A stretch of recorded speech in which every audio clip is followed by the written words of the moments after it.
आमचे प्रतिभागीचे नानाभाऊ गावंडे, उपस्थित पत्रकार मित्र, एक अत्यंत महत्वाच्या बाबीकडे लक्ष वेधण्यासाठी आजची पत्रकार परिषद आयोजित केली आहे. आणि ही पत्रकार परिषदेच्या पुढे माननीय आमचे प्रदेशाध्यक्ष नानाभाऊ पटोले विषय मांडणार आहेत. पण रडीचा डाव कसा असतो आणि कशा पद्धतीनं निवडणूक जिंकण्यासाठी भारतीय जनता पक्ष सर्व नियम कायदे मोडून सत्ता आणि साधनांचा दुरुपयोग करून या निवडणुकीमध्ये काम करू इच्छित आहे. आणि यावर प्रकाश टाकण्यासाठी आणि ही सगळी माहिती महाराष्ट्रातील सामान्य जनतेपर्यंत पोहोचण्यासाठी मी नानाभाऊला विनंती करतो की त्यांनी या पत्रकार परिषदेला संबोधित करावं. मी आपल्याला सुरुवातीलाच या रडीचा डाव जो भाजपचा आहे तो कसा उघडकीस आला त्याची सुरुवात करतो.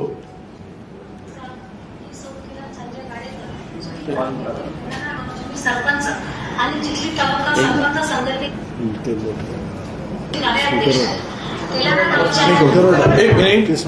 एक मिनिट वॉल्यूम मोठा करा स्पीकर सरपंच आणि जिल्ही तालुका सरपंच संघटनेचे कार्याध्यक्ष तिलाना गावच्या गावचे सरपंच आहेत. डॉक्टर बाबासाहेब आंबेडकर यांनी देशाला संविधान दिले आणि त्या संविधानाने आपल्याला मतदानाचा अधिकार दिला आहे. लोकशाही पद्धतीने आपल्या देशात मतदानातून प्रतिनिधीची निवड केली जाते. यासाठी जास्तीत जास्त लोकांनी मतदान केले पाहिजे. प्रत्येकाने मतदानाचा हक्क बजावला पाहिजे. मतदानाची टक्केवारी वाढली पाहिजे. यासाठी प्रशासनाकडून जनजागृती केली जाते. परंतु आपल्या जिल्ही मतदारसंघात ऑनलाईन पद्धतीने यादीतून नाव वगळण्याचा प्रयत्न होताना दिसत आहे. माझे नाव सुद्धा दिलाना गावच्या यादीतून वगळण्याची विनंती आल्याचे समजले. आमच्या गावातील जवळपास 60 लोकांची नावे वगळण्याची विनंती आल्याची समजते. जाणीवपूर्वक केलेला हा घोटाळापणा आहे. संबंधित यंत्रणेने दखल घ्यावी आणि चौकशी करून दोषींवर कारवाई करावी ही विनंती. धन्यवाद. हे झालं एकच नाही तर मी तुम्हाला अजून दाखवतो. हे दुसऱ्या गावचे सरपंच आहे. नमस्कार, मी दीपाली प्रधानमंत्री सरपंच पदावर कार्यरत आहे. ऑनलाईन पद्धतीने सरपंच माझं नाव करण्याचा प्रयत्न केले आहे आणि विरोध पक्षाने घोषणा केला आहे. त्याच्यावर कारवाई करण्यात यावी अशी माझी विनंती आहे. मी तुम्हाला याच्यासाठी पुरावा दाखवला की कारण की आपल्या लोकशाहीतले तुम्ही चौथा स्तंभ आहे. निवडणूक आहे. परवा निवडणूक जाहीर करत असताना त्यांनी सांगितलं की आम्हाला पारदर्शक निवडणूक पाहिजे आणि जास्तीत जास्त मतदान झालं पाहिजे असं निवडणूक आयोगाने त्या ठिकाणी स्पष्ट केलं. महाराष्ट्रामध्ये भाजपला माहिती आहे की आम्ही हारतो आहे. भाजपच्या सोबतच्या पार्ट्यांना वाटतं की आम्ही हारतो आहे आणि म्हणून हा रडीचा डाव शाहू फुले आंबेडकरांच्या महाराष्ट्रामध्ये करण्याचं पाप हे लोक करतात आहे. अरे दम असेल ना तुम्हाला आमोरसामोर लढा ना. हे रडीचा डाव करून तुम्ही जे जिंकण्याचा प्रयत्न करताय महाराष्ट्र माफ करणार नाही या भाजपला आणि त्यांच्या सोबत्यांना. आणि या पद्धतीनं जर तुम्ही वागत असाल तर मी या निमित्तानं चौथ्या स्तंभाच्या माध्यमातून महाराष्ट्राच्या जनतेला सांगतो की आजपासून आपल्या सगळ्या वोटर लिस्टला आपण तपासा आणि जिथं जिथं जे अधिकारी यांच्या या षडयंत्रामध्ये सामील झाले असतील त्या सगळ्यांना त्याची जागा दाखवायचं काम महाराष्ट्रातली जनतेने करावं हे आवाहन सुद्धा मी या ठिकाणी करतो आहे. हारण्याच्या भीतीमुळे हे पाप आता भाजप आणि महायुतीचं सरकार करताना आपण पाहतोय. त्याच्याही पलीकडे यांनी महाराष्ट्रामध्ये योजना दूताच्या नावाने 50,000 रुपये त्या एका व्यक्तीला देऊन महाराष्ट्रामध्ये सरकारच्या योजना प्रत्येकाच्या घरी पोहोचवण्याचं काम. ते कोणाचे लोक तर ते RSSचे भाजपचे लोक. त्यांना शासकीय दूध तयार केले, जनतेच्या घामाचा पैसा जो राज्याच्या तिजोरीदारांच्या पैशातून त्याची उधळपट्टी केली जाते. निवडणूक आयोगाला आम्ही आज ती मागणी करणार आहोत की तातडीनं हे जे योजना दूत नावाचे बोगस लोक या महायुतीच्या बोगस कामाची माहिती देण्यापेक्षा त्या किती चांगलं काम केलं हे सांगायसाठी जे फिरत असतील तर निवडणूक आयोगाने तातडीनं या योजना दूतांची मान्यता रद्द करून महाराष्ट्राच्या लोकशाहीला वाचवलं पाहिजे ही मागणी आणि राज्याच्या तिजोरीला वाचवलं पाहिजे ही मागणी आम्ही करणार आहोत. त्याचप्रमाणे फॉर्म 7 अर्जामध्ये, कारण की हा जो फॉर्म 7 जो असतो त्या माध्यमातून खोट्या ऑनलाईन अर्ज केले जातात हे आपल्याला उघडकीस आलेलं आहे. आणि त्या ठिकाणी काँग्रेस विचाराचे, उद्धव साहेब ठाकरेंच्या विचाराचे, शरद पवार साहेबांच्या विचाराचे हे मत कमी करण्याचं काम या लोकांनी सुरू केलेलं आहे. ते तातडीनं निवडणूक आयोगाने लक्ष घालावं या पद्धतीची विनंती आम्ही आज जे सीओ इथं बसतात निवडणूक आयोगाचे ते चोकलिंगमजी त्यांना आता आम्ही 1:30 वाजता भेटणार आहोत. आणि विद्यमान आपण या ठिकाणी या निवडणुकीची हेराफेरी करण्याचा जो लज्जास्पद प्रयत्न केला जातो आहे त्या प्रयत्नाला आमचा विरोध आहे. आणि विशेष करून मी तुम्हाला सांगतो की या सगळ्या षडयंत्राच्या मागं देवेंद्र फडणवीसच आहे, एकनाथ शिंदे आहे. ते असं आहे की मी आता जे उघडकीस प्रकरण आलेलं आहे हे चिखली मतदारसंघातलं उदाहरण आहे. या चिखली मतदारसंघामध्ये गेल्या 10 दिवसात जवळपास 2600 पेक्षा जास्त फॉर्म 7 अर्ज दाखल केले आहेत. म्हणजे हा 7 नंबरचा अर्ज दाखल केल्यानंतर त्या ठिकाणी त्यांचं नाव वोटर लोकांचं नाव आपोआप कमी केलं जातं आणि ते ऑनलाईन खोट्या सही करून ह्या टाकल्या जातात. या पद्धतीचं आलेलं आहे. तिथल्या उमेदवार कोण आहेत भाजपच्या आपल्याला सगळ्यांना माहिती आहे, मला त्यांचं नाव घेण्याचं कारण नाही. पण या सगळ्या षडयंत्रामध्ये देवेंद्र फडणवीस आणि एकनाथ शिंदे हे याच्यामध्ये सामील आहेत आणि यांना हरण्याच्या भीतीपोटी हे पाप ते करतात आहेत. एवढंच आम्हाला तुम्हाला सांगायचं आहे.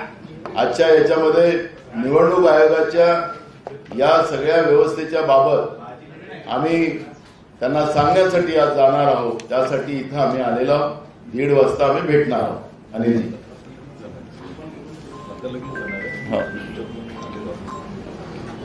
काँग्रेस प्रदेशाध्यक्षांनी जे आता आपल्या समोर विषद केलं हे खरोखर धक्कादायक आहे.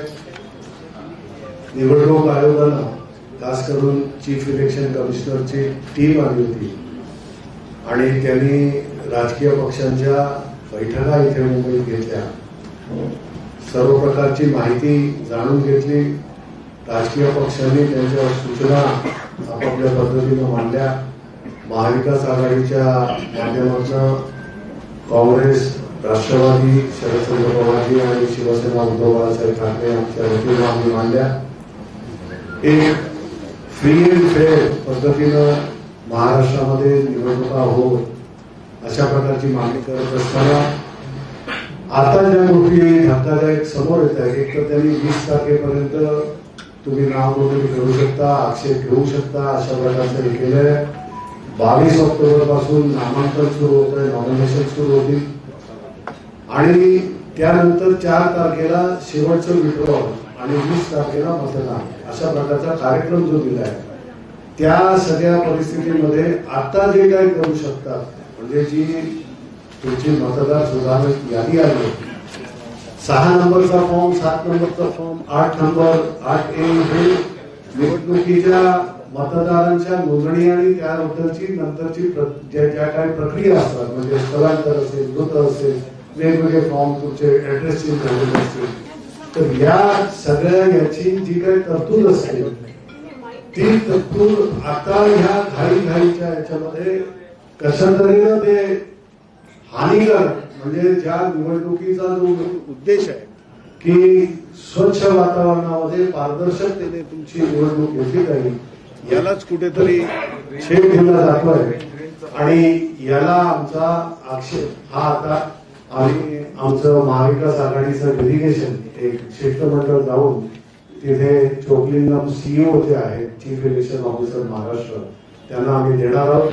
परंतु यामध्ये आणि एक मुद्दा मी सांगेन, नानांनी तुम्हाला सांगितलं की हा मतदारांचा जो हक्क आहे, आज लोकशाहीमधला सर्वात महत्वाचा हक्क प्रत्येक नागरिकाला मतदार म्हणून नोंदवल्यानंतर असतो, तोच फिरवून घेण्याचा हा प्रयत्न आहे. असलेली नावं गाळायची, नसलेल्या यांना आपण स्वतः हे करून त्याच्यामध्ये मतदारांमध्ये भर टाकायची आणि दिशाभूल शेवटी प्रत्येक मतदारसंघामध्ये स्वतःला पाहिजे त्याप्रमाणे करणं हा लोकशाहीला काळीमा आहे. निवडणूक आयोगाने यावर त्वरित कडक पावलं घेऊन यावर कारवाई केली पाहिजे. दुसरा महत्वाचा मुद्दा हा जो निवडणूक आयोगाने जाहीर केलेला आहे, वोटिंग फ्रॉम होम म्हणजे घरून वोटिंग करण्याची डिस्टन्स वोटिंगची जी पद्धत आहे, यामध्ये 85 अधिक ज्यांचं वय 85 आणि 40% ज्यांना दिव्यांगाचं हे आहे सर्टिफिकेट ज्यांना सिव्हिल सर्जन आणि यांच्याकडून मिळाले, त्या लोकांना घरून वोटिंग करण्याची पद्धत जी राबवली जाते त्याबद्दल आम्हाला आक्षेप अजिबात नाही आहे. ते व्हावं, ते चांगल्या रीतीने व्हावं, परंतु त्याच्यामध्ये पारदर्शकता असणं गरजेचं आहे. प्रत्येक पक्षाचे बीएलए तिथले प्रतिनिधी घेतल्याशिवाय बीएलओने जाऊन ती प्रक्रिया पूर्ण करू नये यासाठी आम्ही मतदारांबरोबर नागरिकांना सगळ्यांना आम्ही इथे त्याचं लक्ष वेधू इच्छितो की यामध्ये आपण जागरूकतेनं आपलं मतदानाचा हक्क जरूर बजावा, परंतु कोणाच्या अशा रीतीने इन्फ्लुएन्स खाली येऊन हे इथे रिगिंग होऊ नये या मतदानाचं. कारण फक्त मुंबईचं उदाहरण दिलं तर मुंबईमध्येच साधारणपणे 4,500 ऑन एन ऍव्हरेज मुंबई उपनगरामध्ये प्रत्येक मतदारसंघात गणित हे मतदान असेल आणि शहरामध्ये 10 मतदारसंघांमध्ये हेच प्रमाण 6,400च्या घरात आहे. त्यामुळे फार मोठं आणि महत्वाचं असल्यामुळे नागरिकांनी आपण केलेलं मतदान यावर माझा उमेदवार कोण, माझा पक्ष कोण यावर लक्ष ठेवून कुठलाही अशा प्रकारचं हे होता कामा नये की या निवडणुकीला संपूर्ण कार्यपद्धतीवर लाभ लागेल. हे कर्तव्य निवडणूक संपूर्ण यंत्रणेनं करायचं आहे आणि त्यासाठी आमच्या पक्षाचे तिन्ही महाविकास आघाडीचे आमचे घटक पक्ष सगळ्यांचे प्रतिनिधी यांना घेऊनच ही प्रक्रिया पूर्ण झाली पाहिजे. Under no influence on voter अशा प्रकारचं हे मागणी आम्ही करतो. या संदर्भात आता आम्ही डेलिगेशन जाऊन भेटणार. नानासाहेब पटोले, विजय वडेट्टीवार, जितेंद्रजी आव्हाड सर्व मंडळी आम्ही जाऊन आता भेट घेणार आहोत. धन्यवाद. फॉर्म नंबर 7 हे ऑनलाईन भरण्याची जी प्रक्रिया आहे तीच मुळात संशयास्पद आहे. फॉर्म नंबर 7 भरतो कोण त्याची काहीही माहिती निवडणूक आयोगाकडे नाही. राजकीय काम करणारे फॉर्म नंबर 7 चा वापर करून प्रत्येक मतदारसंघातनं 5,000 नावं बाजूला काढण्याचं काम करतात. त्यामुळे आम्हा तिन्ही पक्षांची मागणी आहे की तुमच्याकडे दाखल झालेल्या फॉर्म नंबर 7 ची श्वेतपत्रिका काढावी आणि कुठल्या इथे दाखल झालंय हे सांगावं. कित्येक ठिकाणी माणसं मृत्युमुखी दाखवले ते जिवंत आहेत. सिन्नर मतदारसंघामध्ये 5,000 नावं अशीच वगळण्यात आली. जेव्हा त्या तेथील गावकऱ्यांच्या लक्षात आलं की असं होतंय, स्वतः गावकऱ्यांनी भेट घेतली आणि गावकऱ्यांनी भेट घेतल्यानंतर त्यांची नावं परत आणली. आता जर त्यांना मृतच दाखल होतं तर ते परत कशी काय आली? याचा अर्थ की कुठेही पारदर्शीपणा नाही. इथे सत्ताधारी पक्षाच्या दबावाखाली निवडणूक आयोगाचे अधिकारी काम करतायत याच्याबद्दल आमच्या मनात कुठलाही संशय नाही. दुसरी गोष्ट ही अत्यंत हास्यास्पद लांछनास्पद आहे. म्हणजे ह्याच्याकडे बारकाईने कोणी लक्ष दिलं नसेल. तुम्ही कोणी यादी बघितली? यादी निवडणुकीची यादी बघितली कोणी? वोटर्स जी निवडणूक आयोग देते ती वोटर बघितलं कधी? मतदार यादी. मतदार यादीचं प्रिंटिंग इतकं घाणेरडं आहे की त्याच्यातली नावच वाचते. वोटर नेम, ऍड्रेसेस चुकलेले असतात, वोटर्स चुकलेले असतात, फोटो चुकलेले असतात.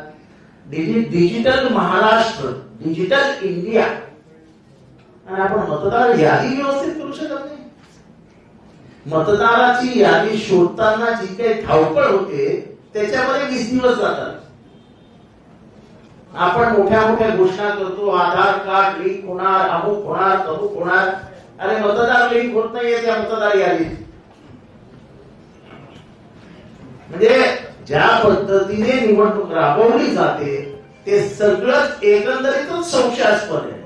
निवडणूक ही डेमोक्रेटिक सिस्टीम मध्ये सर्वात इम्पॉर्टंट असताना निवडणूक या खात्याकडे ते जाऊ द्या, नोकर भरती देते जाऊ द्या, पण कमीत कमी यादी तरी एकदम व्यवस्थित काढा की डिजिटल आहे, तुझं नाव इथे, तुझं नाव इथे, तुझं नाव इथे. एका घरातली 5 माणसं, एका घरातली 5 माणसं, एकाचं नाव एका शाळेत, दुसऱ्याचं नाव दुसऱ्या शाळेत, तिसऱ्याचं नाव कुठल्या तरी शासकीय कार्यालयात, चौथ्याचं नाव, म्हणजे 5 एका घरातली 5 माणसं हे वेगवेगळ्या केंद्रावरती मतदान करायला जातात. कुठली पद्धत आहे? हा मतदानाची टक्केवारी पाडण्यासाठी निवडणूक आयोगाने केलेली चाल आहे की काय? म्हणजे जगामध्ये 100% मतदान होत चाललंय आणि आपल्या इथं 50, 55, 57. कारण का तुमची निवडणूक यादी अगदीच बरोबर नसते. आणि सर्वात मोठा प्रश्न, सर्व पत्रकारांनी देखील हा प्रश्न उपस्थित केला होता की डीजीची बदली का नाही झाली किंवा डीजीला का नाही काढलं.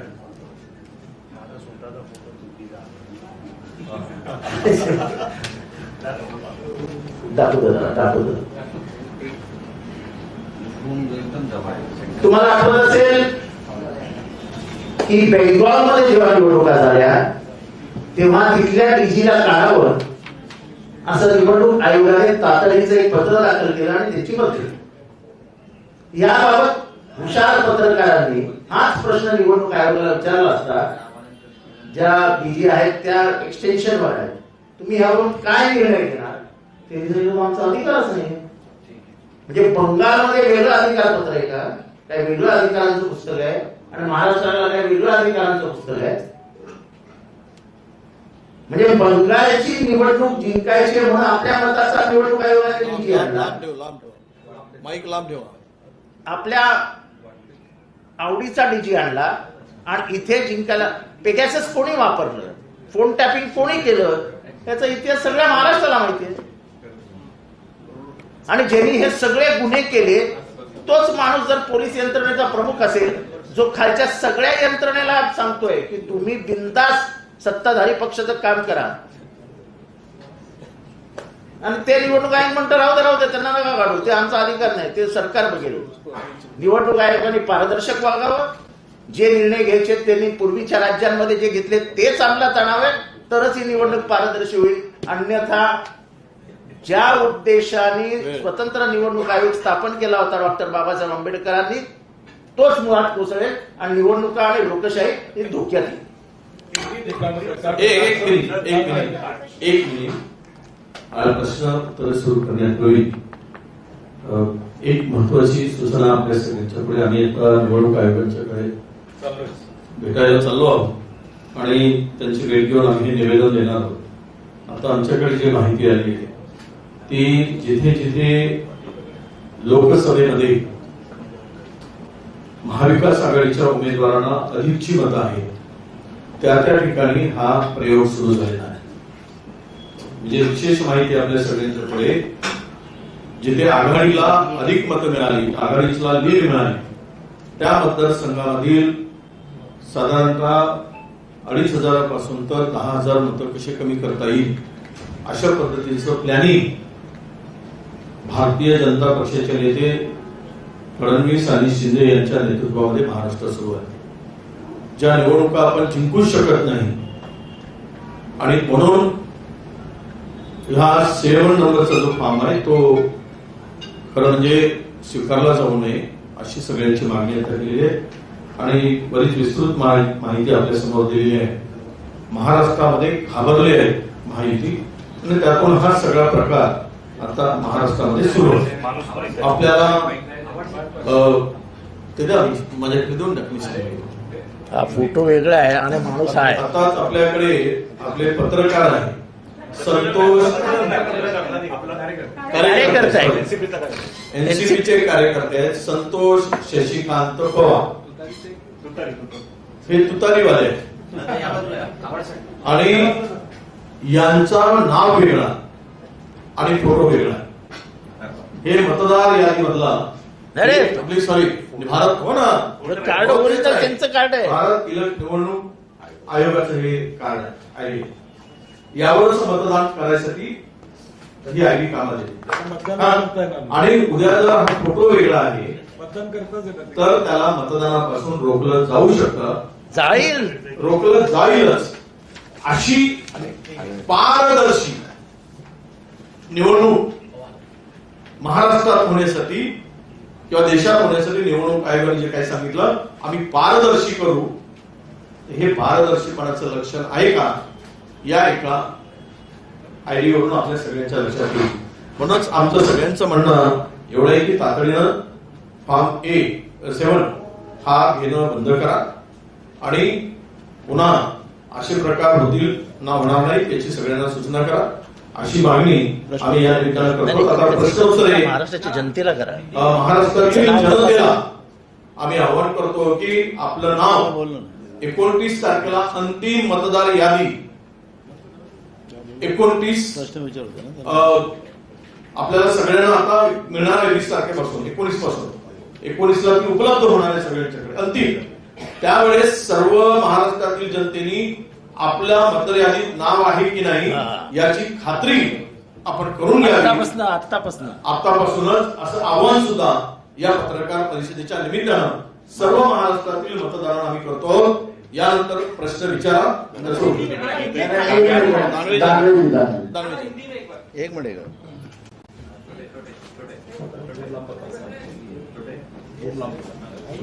आता ज्या भूमिका मांडल्या ग्रामीण भागामध्ये मी माझ्याकडे अनेक उदाहरणे करतो. मी छोटीशी 2च उदाहरण देतो. नाशिक मध्य मतदारसंघात 6,500 मतदार दुबार आहेत आणि असा रितसर अर्ज कलेक्टरला केल्यानंतरही कलेक्टर दखल घेत नाही.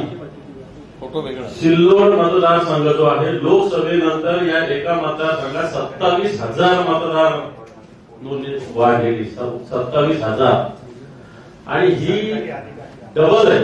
संभाजीनगर मध्य आणि सिल्लोड अशा 2 मतदारसंघात एकाच वेळी 27,000 नावं आहेत. निवडणूक आयोगाला जिल्हा निवडणूक अधिकाऱ्यांना विस्तृत तक्रारी केल्यानंतर सुद्धा त्याची दखल घेतली जात नाही. सत्ताधारी पक्षाचे तिथे स्थानिक आमदार मंत्री यांच्या प्रभावाखाली अशा पद्धतीनं निवडणूक अधिकारी काम करतात. अशा प्रकारची स्थिती सगळीकडे आहे. चला पुढे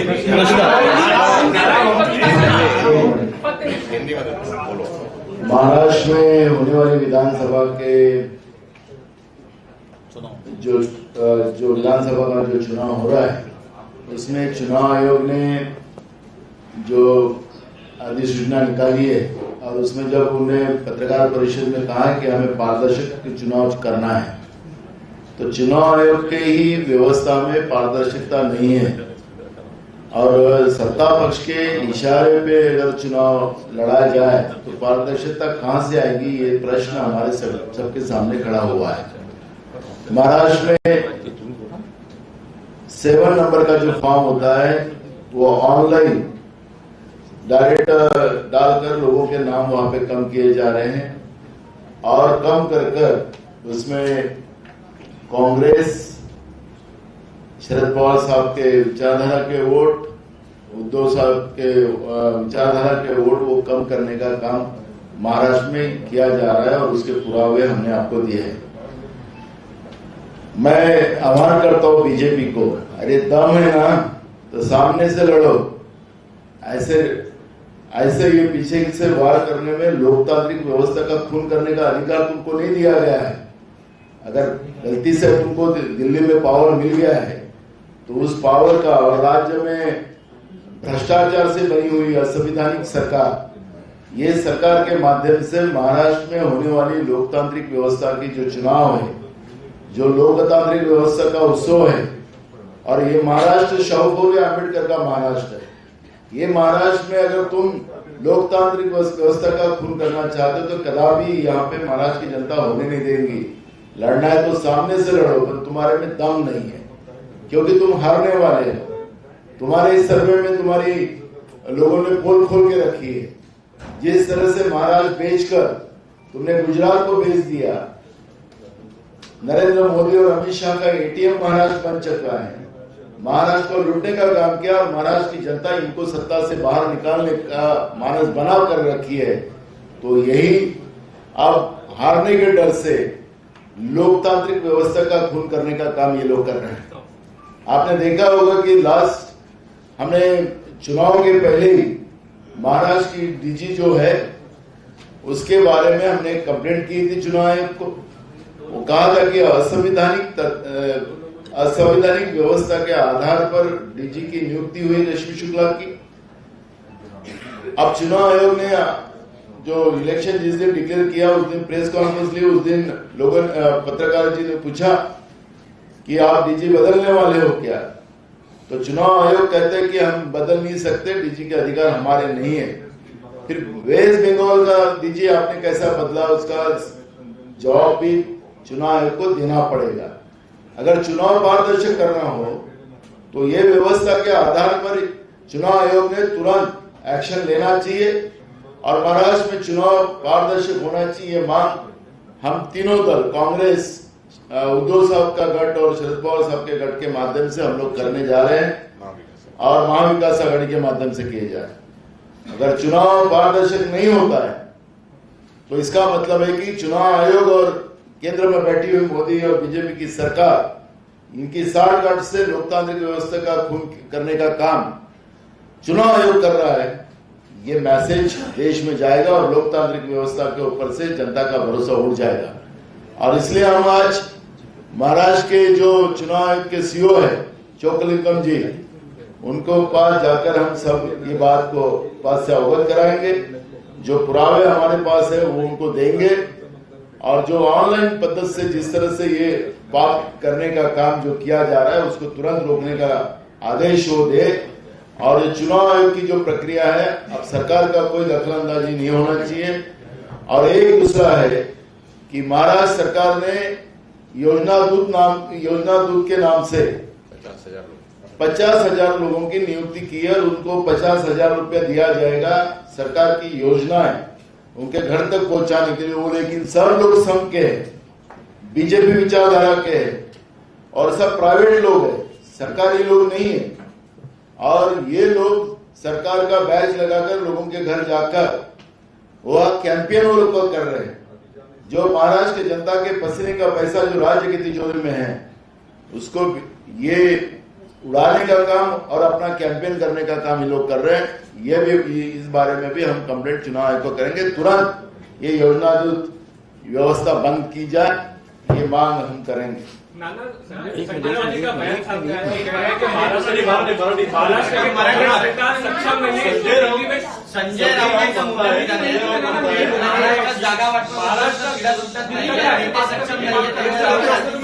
चर्चा करणार आम्ही सध्या याच्यावर बोलतो आहोत।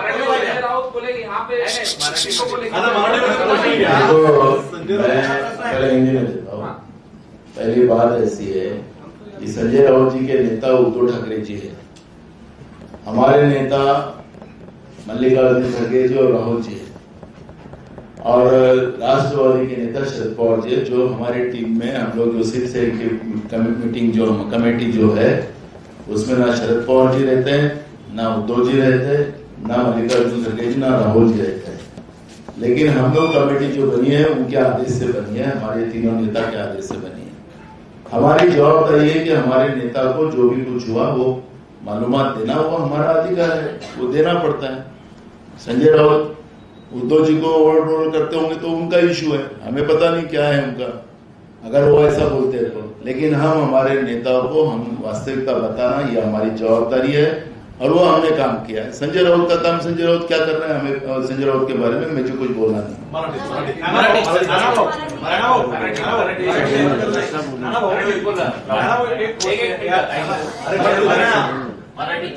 सर, एकूणच संजय राऊतांनी जी भूमिका मांडलेली आहे त्यामध्ये हायकमांडकडे हे पत्रक जाणार आहे। एकूणच सीट सेलिंगची चर्चा जी आतापर्यंत मुंबईत होती ती दिल्लीपर्यंत जाणार का? ते अजून काही ठरलेलं नाही। मुद्दा एक असा आहे की संजय राऊत साहेबांनी जे सांगितले की त्यांचे नेता उद्धवजी आहेत, त्यांना उद्धवजीला माहिती द्यावं लागतं। जितेंद्र असतील किंवा जयंत पाटील असतील त्यांना माहिती पवार साहेबांना द्यावं लागतं आणि आमची नेमणूक जी केलेली आहे मल्लिकार्जुन खरगे साहेबांनी राहुलजींनी केलेली आहे। आमच्या नेत्यांना आम्हाला माहिती द्यावं लागतं जे काही झालं ते। अगदी हायकमांड बसून हे सगळे निर्णय करणार। तर संजय राऊतांचं काय म्हणणं नेमकं मला ते कळलं नाही, त्याच्यामुळे मला प्रतिक्रिया द्यायचं काही कारण नाही। असं आहे, पत्रकारांनी समजून घ्यावं ही पत्रकार परिषद ही फक्त निवडणूक आयोगासंबंधात आहे। याबद्दल इतर प्रश्नाची उत्तरं आम्ही सगळ्या दुपारी एकत्र बसल्यानंतर देऊ। आपण कृपया याचा मैसेज इतना कहना चाहता हूँ मैसेज इतना कहना चाहता हूँ भारत की जनता से कि आपकी जो यादी है, आपकी यादी में जो घोटाला करने वाले हैं, आज से आप अपना नाम चेक करना शुरू कर दीजिए। अगर गलती से भी आपका नाम गायब हो जाता है तो आप तुरंत आवाज उठाइए, क्योंकि जीतने वाली महाविकास आघाड़ी है, ये ध्यान में रख के आपको काम करना है और उस काम के ऊपर आप नजर रखिए। शासन निर्णय जो बोलो ना, शासन निर्णय आहे, टेंडर निघाले, आचारसंहिता लागल्यानंतर आणि कमी हो जितेंद्र भाऊ नाही मी सांगतो मला मी त्याचं उत्तर ऐका, आताच माननीय महामंडळाच्या नियुक्त्या संदर्भात आणि काही काही जी आर काढले गेले। चौकलिंगमजी महाराष्ट्राचे निवडणूक आयुक्तांनी मुख्य सचिवांना पत्र लिहून आचारसंहितेच्या दिवशी जे जी आर काढले 122 जी आर ते जी आर रद्द करायचा त्या पत्रामध्ये उल्लेख। मी आता मुख्य सचिवांशी फोनवर बोलण्याचा प्रयत्न केला, ते उपलब्ध झाले नाही, त्यांना फोन लावला होता। आता मी त्यांना फोन लावतो आणि त्या आयोगाच्या आदेशाप्रमाणे ही सर्व आदेश नियुक्ती असतील किंवा काही जी आर असतील, हे सर्व जी आर रद्द केले गेले का याची माहिती आम्ही त्यांच्याकडून घेणार।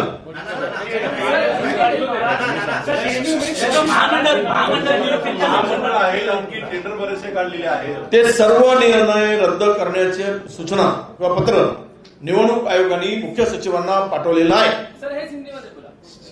इलेक्शन कमीशन ने महाराष्ट्र के चुनाव के दिन, चुनाव आयोग ने जो